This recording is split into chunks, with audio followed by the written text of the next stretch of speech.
It is my pleasure and honor to talk about Art Gahbow, our past tribal chairman. I first met Art when he attended a meeting at the Ojibwe Community Center.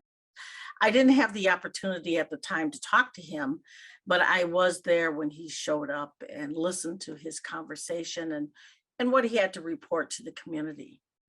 I worked for Art starting in 1989 as the Commissioner of Administration for 2 terms. I was not too far out of law school, so it was 1987 I went in, and I went to Art's office. We had a fairly rough first meeting.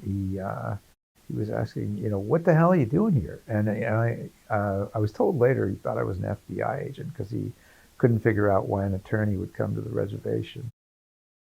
I started working for the band in 1974, and I don't think I met Art for maybe 6-8 months after I was hired.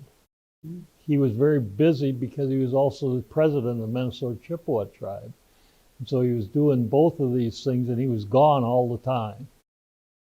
What was it like to work for Art?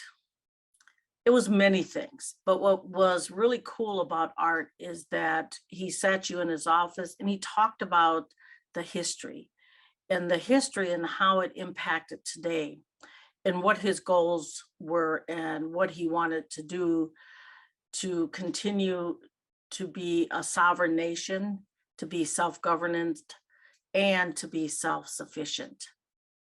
Those were very exciting times. And Art was very traditional. So many of his decisions were based on the culture and the traditions of the band and how it impacted the sovereignty. When I think about sovereignty, it is the sword and shield for all tribal governments. And Art believed that very deeply.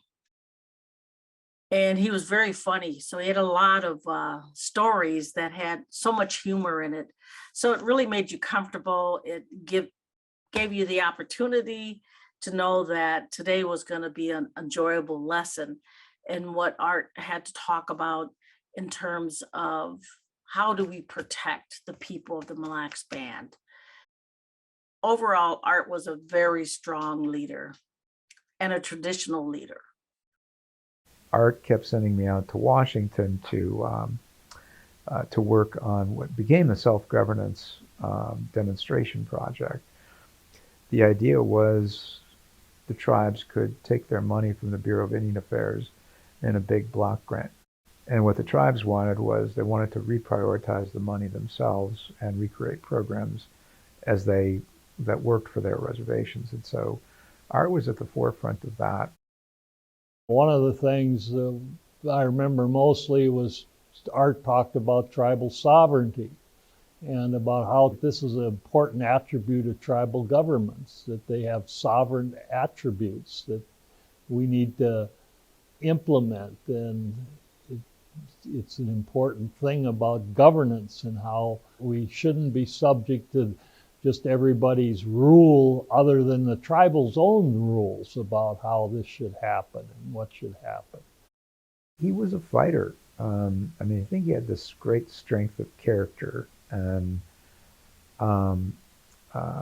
was not afraid of anybody. He did some stuff that nobody else was doing. He separated out corporate decisions from governmental decisions and created a corporate commission.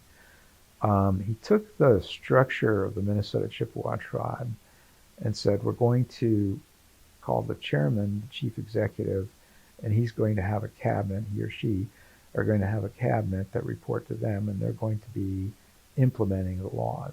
Then there's going to be a legislative branch, so the secretary treasurer is going to be the speaker of the band assembly, creating a form of government that would be acceptable to the United States, but was unique. These were innovative ideas he came up with.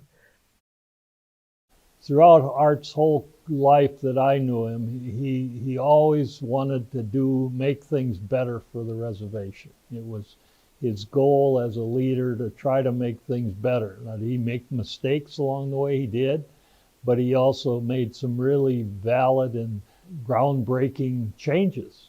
Separation of powers, giving the State of the Band addresses.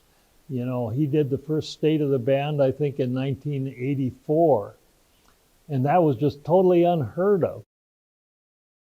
Art wanted the treaty rights litigated, and every State of the Band address from 1984 on, he directed me to file a lawsuit against the state of Minnesota. Why is it important that we remember him by having a day in his memory and his honor? Art served for many, many years as the tribal chairman of the Mille Lacs Band of Ojibwe. And he was a trailblazer in many issues. And he was strong about making sure that we did not give up our sovereignty, and people respected that.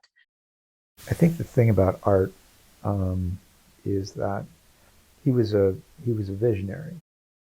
In the last year of his life, the casino started going up at Mille Lacs, and there had been a bingo hall there that employed like part-time 14 people, and then suddenly this major economic development in central Minnesota. So he didn't live to see this, but he was his vision was that everybody would get a job, and the casino came in, and suddenly people were coming back to the reservation from the city. And his vision was that we would get hunting, fishing, and gathering rights. Well, 8 years after he passed away, that came to pass with a Supreme Court decision. And he had a vision that the boundaries of the reservation would be recognized again by the state of Minnesota and the United States, and they are now. We had many laughs and many good times and many struggles, but it was all trying to do for the betterment of everybody. We really became very close as a employee and boss relationship.